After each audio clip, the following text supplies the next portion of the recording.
उत्तरा, स्वाति, विशाखा, अनुराधा। ठीक है, अच्छा रिकॉर्डिंग अभी स्टार्ट की, मैं फिर से बोलता हूँ इसे। तो अश्विनी, भरणी, कृतिका, रोहिणी, मृगशिरा, आर्द्रा, पुनर्वसु, पुष्य, श्लेषा, मघा, पूर्वा फाल्गुनी, उत्तरा फाल्गुनी, हस्त, स्वाति, विशाखा, अनुराधा, ज्येष्ठा, मूल, पूर्वाषाढ़ा, उत्तराषाढ़ा, श्रवण, धनिष्ठा,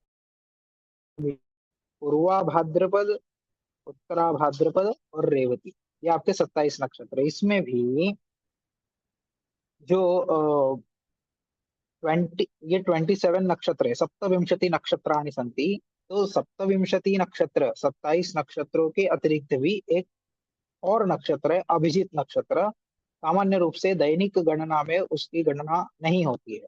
जैसे दिन नक्षत्र जो नक्षत्र, जिसे किसी ने प्रश्न किया कि आज कौन सा नक्षत्र है, या आज कौन से नक्षत्र के अनुसार कार्य किए जाए, ऐसे प्रश्न होने पर कभी भी ऐसा नहीं बोला जाता है कि आज अभिजीत नक्षत्र है। ऐसा प्रश्न आपको कभी, ऐसे प्रश्न का उत्तर कभी अभिजीत के रूप में नहीं दिखेगा। यद्यपि, क्योंकि यद्यपि वो नक्षत्र है, किंतु उसका विशेष प्रयोजन है, क्योंकि वो पूरा दिन नहीं रहता। उसका मान सिर्फ 19 घटी का बताया गया है। 19 घटी घट्यात्मक काल तस्य वर्तते। तो 19 नवदश घट्यात्मक काल भवति तस्य, 19 घटी का वो एक नक्षत्र होता है, जिसकी 4 घटिया वहां पर उत्तराषाढ़ नक्षत्र के अंतिम जो 4 घटी है, और प्रारंभ श्रवण की जो आरंभ की 15 घटिया है, ये कुल मिलाकर के वहां पर अर्थात उत्तराषाढ़ और श्रवण के मध्य में अभिजीत को आपको जानना है। तो ये 28वां नक्षत्र होता है। ठीक है, ये तो नक्षत्र का विषय हो गया। उसी प्रकार पंचांग के भी विषय है, वो आपको तिथिवार, नक्षत्र, योग, करण, ये सभी आपको जानना चाहिए। अभी मेरे पास जातक का ये विषय आया है, तो ये सामान्य जानकारी है, कुछ आपको जानना है। उसके बाद में ग्रहों के विषय में मैंने आपको बता दिया। हाँ, राशि नक्षत्रों के समूह से बनती है। तो एक और विषय है कि 60, अब जो ग्रह भ्रमण करते हैं, अर्थात आकाश में, जब आकाश है, इसे खेचर कहा जाता है ग्रहों को, क्योंकि ख नाम आकाश खेचरंती इति खेचराः, हम आकाशे चरंती।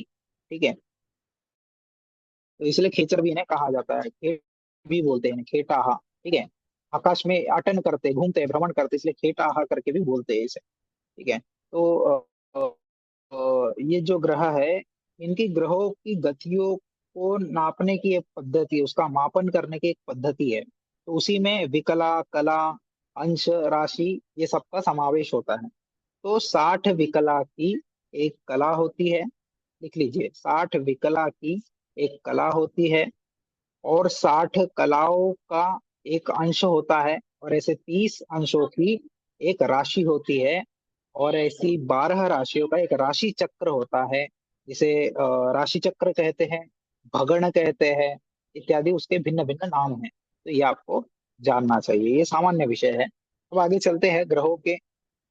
अविनाश सर, शेयर शेयर कीजिए वो स्क्रीन, फिर से स्टार्ट कर दीजिए। दिख रही थी वो, अभी कर दो। स्क्रीन दिख रही थी। हाँ हाँ, कर दीजिए। उसमें थर्ड और 14 नंबर श्लोक निकाल दीजिए। कौन सा श्लोक? थर्ड थर्ड चैप्टर का 13th और 14th श्लोक, तृतीय अध्याय। हाँ, इसके बाद है, सृष्टि क्रम के बाद है, सृष्टि क्रम अध्याय के बाद है, ग्रह स्वरूप वर्णनाध्याय, ग्रह स्वरूप वर्णनाध्याय। आपको मेरे आवाज के साथ दूसरा आवाज नहीं आ रहा है ना, डिस्टरबेंस नहीं हो रहा है ना कुछ? नहीं।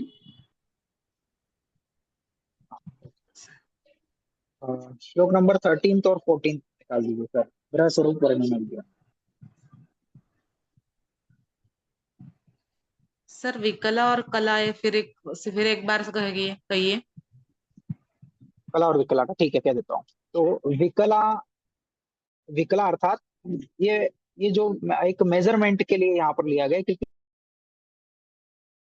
ग्रहों की गतियों को, या ग्रहों का जो स्थिति है उसको हम किलोमीटर इत्यादि में, योजन इत्यादि में, वो थोड़ा कठिन हो जाता है, इसलिए एक सरल पद्धति है ये कला विकला का। तो 60 विकला की, वैसे इसमें प्रति विकला भी होती है, 60 प्रति विकला की एक विकला, लेकिन हम सामान्य रूप से गणना, जो एवरेज गणना होती है, वो विकला से स्टार्ट होती है। तो 60 विकला की एक कला होती है। फिर से रिपीट करता हूँ, 60 विकला की एक कला होती है। ऐसे 60 कला की ऐसे 60 कला का एक अंश होता है, और ऐसे 30 अंशों की एक राशि होती है। और ऐसे 30 अंशों की एक राशि होती है, और ऐसे 12 राशियों का एक राशि चक्र होता है, एक पूरा राशि चक्र होता है। ठीक है, ऐसे 12 राशियों का एक राशि चक्र होता है, आपको जानना। ठीक है, अभी समझ गया मैडम? Okay okay sir. हाँ, नेक्स्ट। उसके बाद में अभी श्लोक नंबर 13 और 14 आपके सामने दिख रहा है, देखिए, पराशर उवाच करके बोला है। ठीक है सर, ये ग्रह स्वरूप वर्णन अध्याय निकाले हैं। तीसरे अध्याय में 13 व 14। नहीं नहीं, 13 14 अध्याय नहीं, अध्याय नंबर 3 श्लोक नंबर 13 14। मैं वही निकाल के रखा हुआ है, तीसरा ही अध्याय है ना। एक सेकंड। ये देख। हाँ हाँ, अतः ग्रह गुण स्वरूप अध्याय, ठीक है। उसमें श्लोक नंबर 13 14।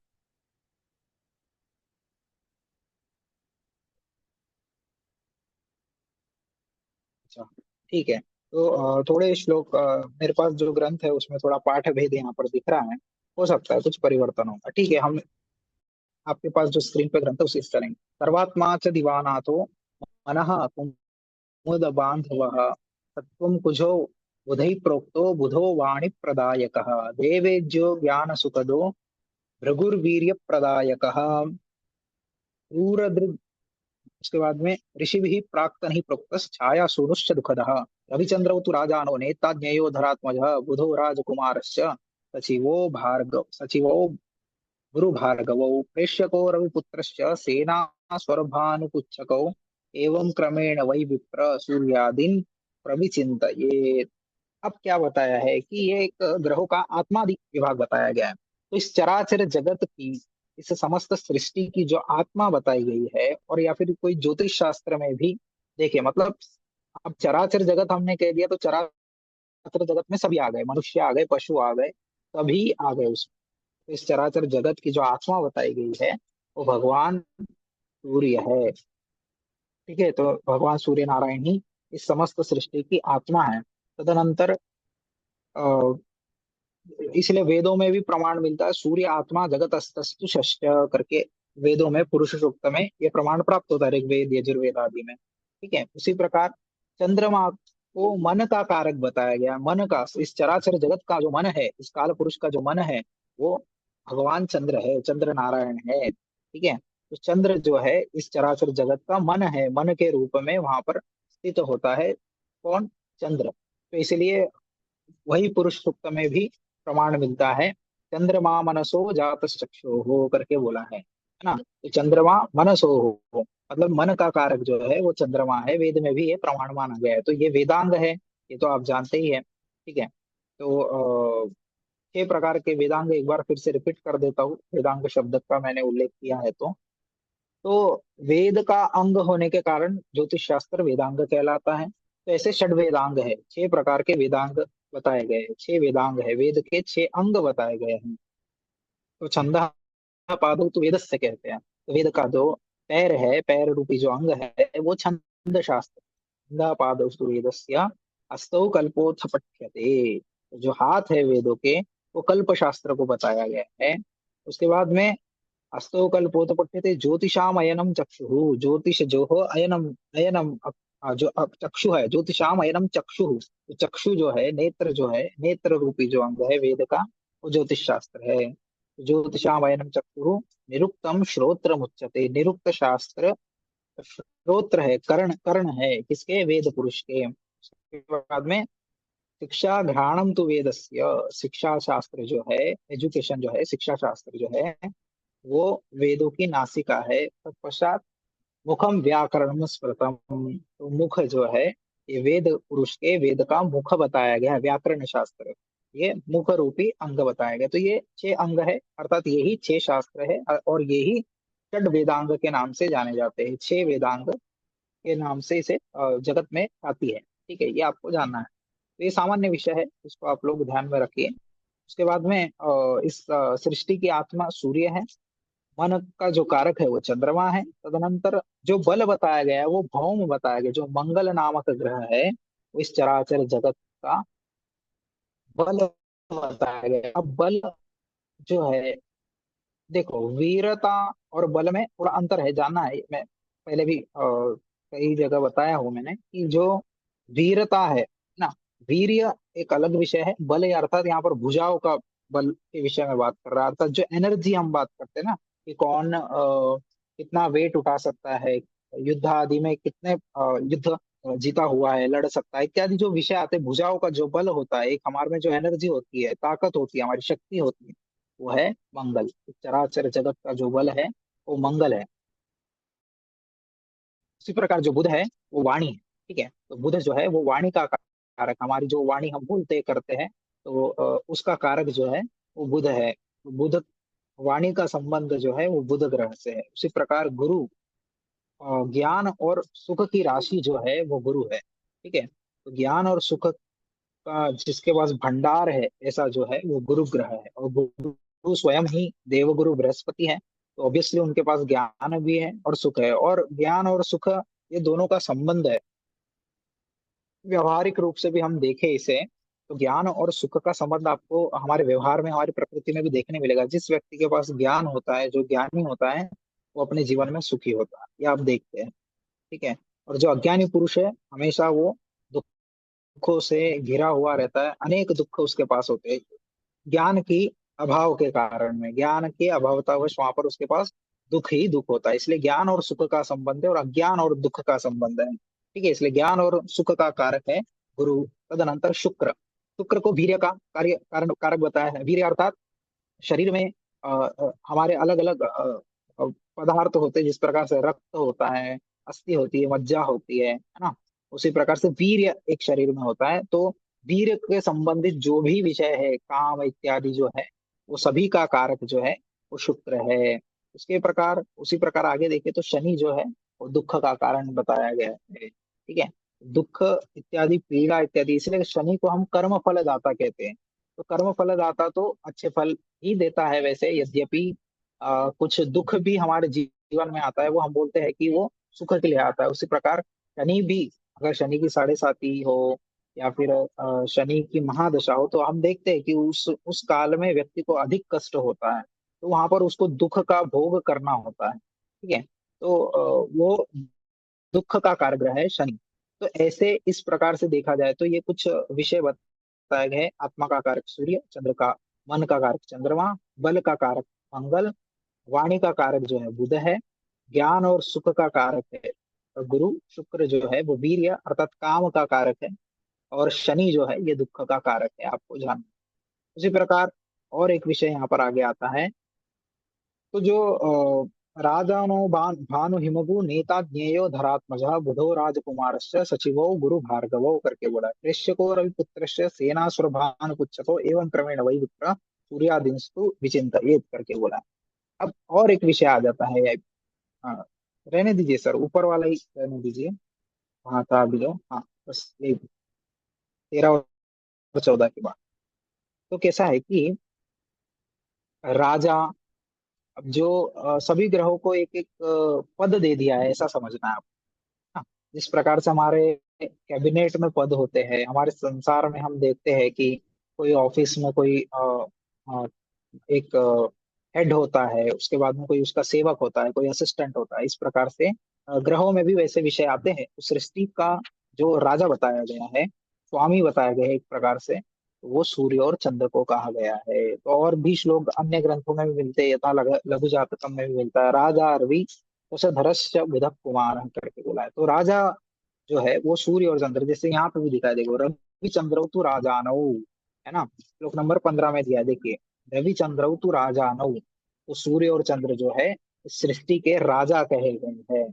उसी प्रकार नेता ज्ञेयो धरात्मज, रविचंद्र तु राजानौ, नेता ज्ञेयो धरात्मज, तो नेता जानना चाहिए धरात्मज को। तो धरा नाम पृथ्वी, पृथ्वी का जो पुत्र है उसे आपको नेता अर्थात सेनापति, जो हम किसी जिसे कहते हैं ना। तो ऐसा जो है नेता अर्थात लीडर, ठीक है। तो सेनापति जिस प्रकार से होता है उसी प्रकार धरात्मज कर मंगल को बोला गया है। तो मंगल जो है वो सेनापति या नेता कहा गया है, अर्थात नयति, आगे जो अग्रगणी होता है सेना में, जो अग्रगणी होता है सेनापति जो होता है वो है मंगल, ये आपको जानना है। उसी प्रकार बुधो, बुधो राजकुमार, तो जिस प्रकार से एक सभा में, राज दरबार में या राजा का कोई पुत्र होता है, युवराज होता है, कुमार होता है, वो राजकुमार होता है जिसे हम कहते हैं, तो वो बुध को कहा गया है। और देखा जाए तो पौराणिक मत के अनुसार चंद्र का पुत्र बुध ही है, तो ये आपको जानना है। उसके बाद में सचिवौ, सचिवौ गुरु भार्गवौ करके बोला है। तो गुरु और भार्गव, अर्थात भार्गव नाम है शुक्र ग्रह, ठीक है। तो गुरु और भार्गव जो है ये सचिव कहलाते हैं, अर्थात सचिव नाम मंत्री, सेक्रेटरी जो होता है, जिसके पास पूरा हिसाब किताब देखना ये सब कार्य होता है, और मंत्री को पूछकर ही राजा कोई भी कार्य करता है। तो ये दोनों अपने आप में गुरु भी है, एक देव गुरु है, एक दैत्य गुरु है, ठीक है। तो गुरु भी है ये, तो इसीलिए इनको जो बताया गया है सचिव बताया गया, अर्थात मंत्री, मंत्री जो है वो गुरु और शुक्र है। तब थोड़ा ऊपर कीजिए सर, स्क्रॉल कीजिए, डाउन डाउन, 13 14 का, हाँ ऊपर ऊपर थोड़ा, 13 14 के बाद 15 15 16, 16 नंबर श्लोक। हाँ, प्रेष्य को रविपुत्र, अब प्रेष्य अर्थात क्या होता है, प्रेष्य मतलब जिसके द्वारा कार्य करवाया जाता है, सेवक होता है, दूत होता है, जो आदेशपाल जिसे कहेंगे, हाँ। सामान्य भाषा में, व्यवहारिक भाषा में जिसे नौकर कहा जाता है, ठीक है। तो ऐसा जो कार्य बताया गया है वो किसका है, रविपुत्र, शनि को बताया गया है, अर्थात उसको प्रेष्य कहा गया, आदेशपाल कहा गया है, सेवक कहा गया है। तो इस प्रकार से, और सेना स्वरभानु पुच्छको, और जो उसके बाद में जो भी कुछ बचा है सेना के विषय में, स्वरभानु पुच्छको, स्वरभानु राहु और पुच्छक मतलब केतु, तो राहु और केतु इत्यादि जो है ये सेना के रूप में है वहां पर, ठीक है। तो ये कुछ पद यहाँ पर एक प्रकार से बताए गए, तो ये राजत्वादि विभाग इसे कहा जाता है। और इसके पूर्व जो बताया वो आत्मादि विभाग है ग्रहों का, ये राजत्वादि विभाग है। एवं क्रमेण वै विप्र सूर्यादीन प्रविचिंतये, तो इतना ही इस श्लोकों में बताया है। उसके बाद में नेक्स्ट 17 18 नंबर श्लोक। रक्त श्यामो दिवाधीशो गौरगात्रो निशाकरः नात्युच्चांगः कुजो रक्तो ध्रुवा श्यामो बुधस्तथा गौरगात्रो गुरुज्ञेयः शुक्रो स्थावस्तथैव च कृष्णदेहो रवि पुत्रो ज्ञायते द्विज सप्तमा। अब बता रहे कि हे द्विजोत्तम, अर्थात पराशर मैत्रेय को बता रहे हैं कि सूर्य जो है, इनके वर्ण बताए गए हैं ग्रहों के, तो सूर्य जो है रक्तश्यामो, रक्तश्यामो दिवाधीशो, दिवाधीशो मतलब दीवा मतलब नाम दिन, तो दिन का जो स्वामी है, जो दिन करता है, ऐसा कौन है, सूर्य है। तो रक्तश्यामो दिवाधीशो, सूर्य जो है वो रक्त और श्याम वर्ण उसका बताया गया है। चंद्रो गौर गात्रो निशाकर, निशा नाम रात्रि, निशा को जो करता है, निशा जिसके द्वारा होती है, रात्रि जिसके आने से पता चल जाता है कि रात्रि हो गई, ऐसा निशाकर, ऐसा वो निशाकर यहाँ निशाचर नहीं बोला है, ध्यान रखना, निशाकर बोला है। तो निशाकर जो है वो चंद्र है, तो उसका गौर वर्ण बताया गया है, गोरे गोरा रंग जो होता है वैसा बताया गया, गौर वर्ण। उसके बाद में नात्युच्चांग कुजो रक्तो, तो मंगल जो है इसका स्वरूप बता रहे हैं, ना अति उच्च है ना ज्यादा कम हाइट वाला है, तो बोलता है मंगल जो है वो मध्यम शरीर एवं रक्त वर्ण का है। उसी प्रकार रक्तो ध्रुवा श्यामो बुधस्तथा, तो ध्रुवा श्याम वर्ण जो होता है, जिस प्रकार से ध्रुवा और ध्रुवा का वर्ण होता है और श्याम वर्ण को मिश्रित कर दिया जाए, हाँ, तो जो ध्रुवा श्याम नामक एक वर्ण होता है, जिसे हम कहेंगे कह सकते हैं कि एक डार्क ग्रीन कलर जैसा जो होता है, वो बुध का वर्ण बताया गया है। उसी प्रकार गुरु को भी गौर वर्ण बताया गया, गौर गात्रो गुरुर्गेय, तो गौर वर्ण गुरु का भी गौर वर्ण है। शुक्र चित्र वर्ण, तो चित्र नाम विचित्र वर्ण, बहुत सारे कलर जब मिक्स कर देते हैं तो जो वर्ण बनता है वो अ, उस प्रकार का वर्ण शुक्र का। उसी प्रकार शनि का कृष्ण वर्ण बताया गया है, काला रंग जो है, कृष्ण वर्ण जो है वो शनि के लिए बताया, कृष्ण देहो रवे पुत्रो ज्ञायते द्विज सप्तमा करके बताया है यहाँ पर। तो इस प्रकार से आपको समझना है, ये कुछ श्लोक हो गए। उसके बाद में ग्रहों के देवता बताए गए हैं। वन्यं भू क्षितिजा विष्णुर्विडजौ शचिका द्विज सूर्यादीनां खगानां च देवाज्ञया क्रमेण च दिवौ द्वौ सौम्य सौरी च युवतीन्दु भृगुद्विज नराशेषाश्च विज्ञेयो भानुर्भौमं गुरुस्तथा अग्निभूम नमस्तो स्तोय वायवः क्रमतो द्विज भौमादीनां ग्रहाणां च तत्वानीति यथाक्रमम। यहाँ पे दो तीन विषय है ये सभी श्लोकों में। तो सबसे पहले वहां पर ग्रहों के कुछ तत्व और स्वामी बताए गए हैं और कुछ देवता बताए गए ग्रहों के। तो वन्नी, वन्नी नाम अग्नि है ना। तो अग्नि ये क्रम से है देवता, सूर्य का अग्नि समझना है आपको। उसके बाद में जल, अंबु, अंबु नाम जल, शिखिजा, ठीक है। उसके बाद में शिखिजा करके बोला है स्वामी कार्तिकेय। तदनंतरम विष्णु, उसके बाद में इंद्र और इंद्राणी, इंद्र की पत्नी इंद्राणी और ब्रह्मा, ये सभी सूर्य आदि सात ग्रहों के क्रमशः देवता है। तो यहाँ पे सात ग्रहों की चर्चा की है, राहु केतु का यहाँ पर अभी ग्रहण नहीं किया देवता विषय में। तो सूर्य का देवता जो है वो अग्नि बताया गया है, चंद्र का जल बताया गया है, अप अम्बु जिसे कहते हैं, तो जल देवता चंद्र के बताए गए हैं। उसके बाद में भौम, मंगल के देवता स्वामी कार्तिकेय बताए गए हैं, और बुध के देवता भगवान विष्णु बताए गए, गुरु के देवता इंद्र बताए गए हैं। उसके बाद में शुक्र के देवता इंद्राणी बताए गए हैं, और शनि के देवता यहाँ पर ब्रह्मा कहा गया है। ठीक है, तो ये आपको सात ग्रहों के विषय में चिंतन करना है यहाँ पे सिर्फ, बुध एवं शनि। अब उसके बाद में सूर्यादि नाम खगानाम च देवा ज्ञेया क्रमेण च, ये तो हो गया देव।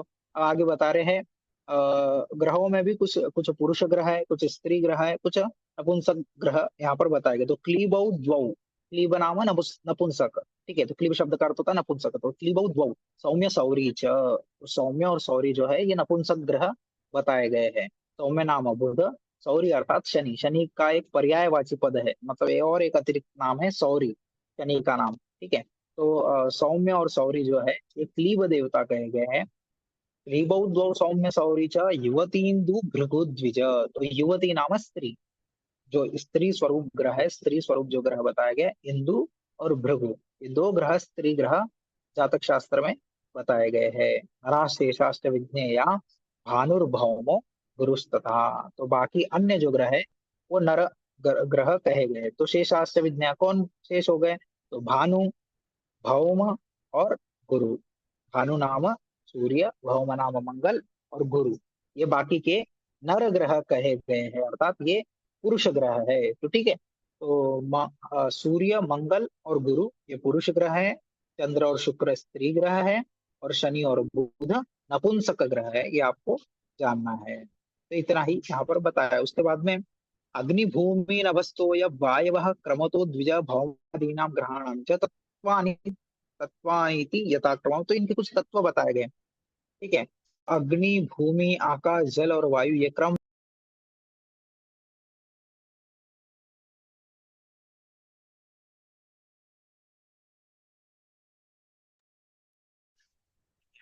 तो इस प्रकार आपको जानना है यहाँ पर।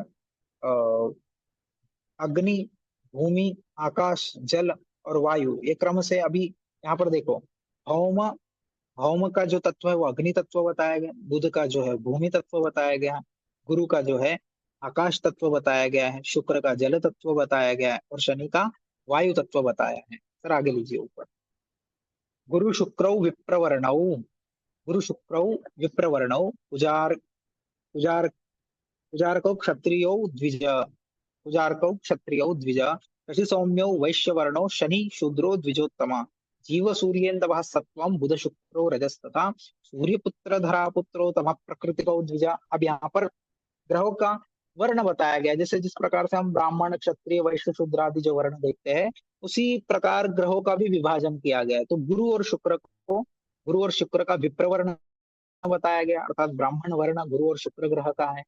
भौम और शनि का क्षत्रिय वर्ण बताया गया है, अर्थात मंगल और मंगल और शनि जो है एक क्षत्रिय वर्ण यहाँ पर बोला गया है।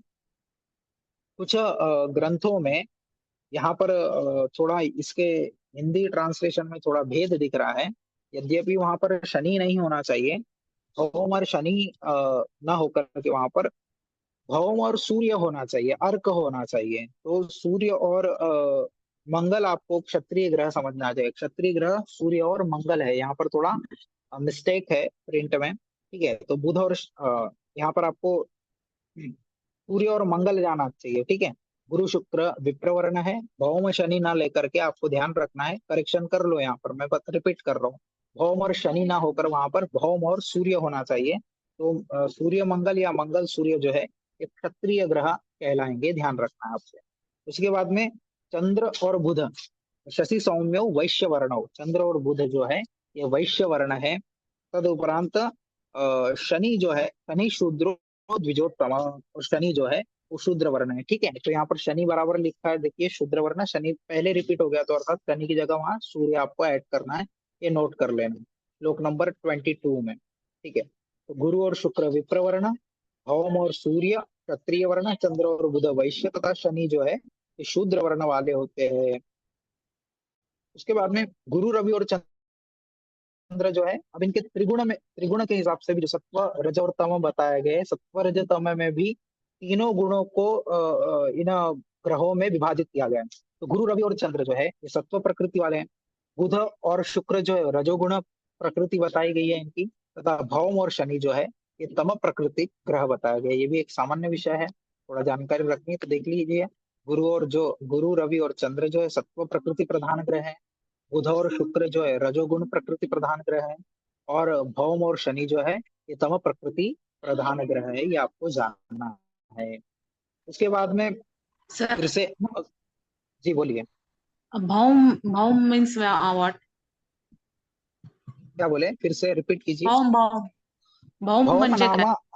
भौम नाम मंगल, भूमे हे मंगल। पुत्रम, भूमे हे पुत्र अतः भौम, भूमि का पुत्र होने के कारण इसे भौम नाम की एक संज्ञा दी गई है। ठीक है, भूमि का ओके पुत्र मंगल है।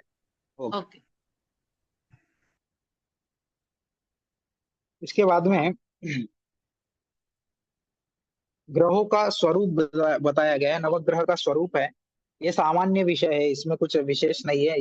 ये श्लोक आपको पढ़ने हैं आगे के 24 से लेकर के 31 तक। सर थोड़ा स्क्रॉल कीजिए डाउन।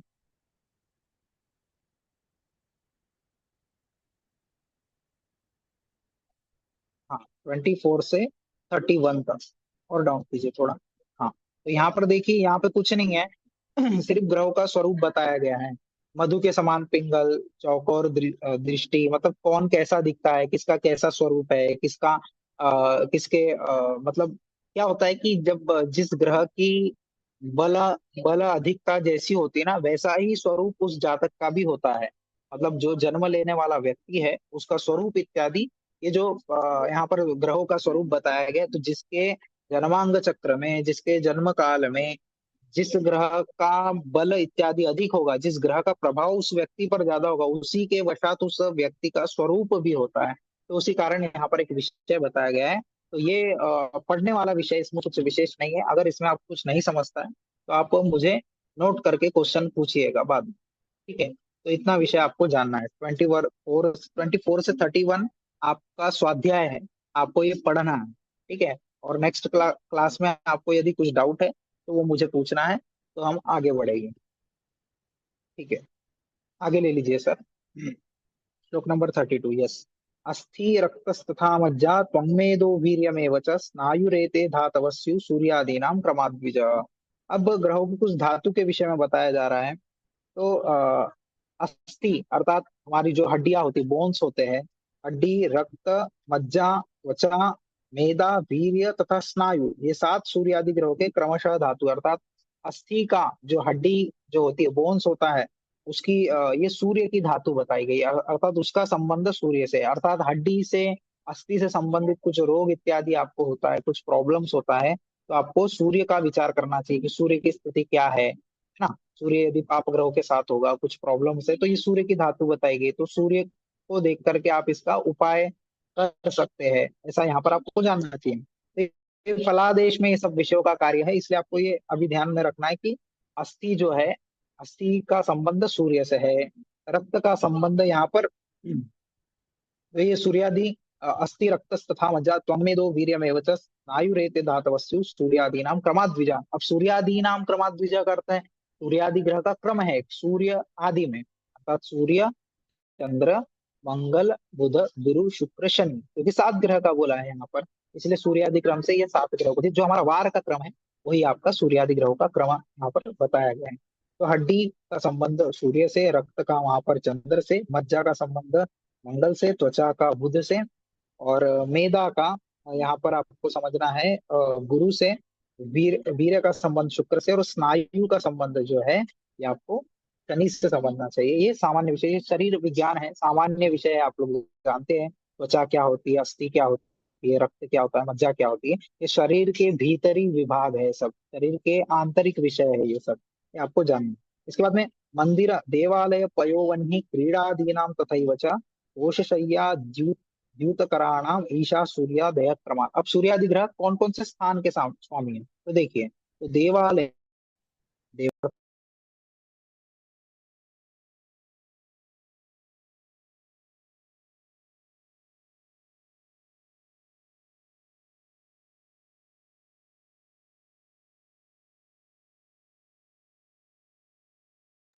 सर आपकी आवाज नहीं आ रही।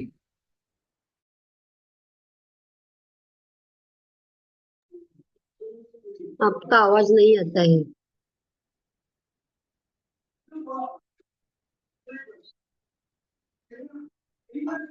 अविनाश सर। हाँ अभी आ रही। हाँ हाँ सर, अभी क्लास क्लास यहीं पे स्टॉप करेंगे आज, इतना ही, क्योंकि थोड़ा अर्जेंट कॉल्स आ रहे हैं, मुझे थोड़ा जाना होगा। ठीक है ठीक है। ठीक। कल क्लास होगा क्या?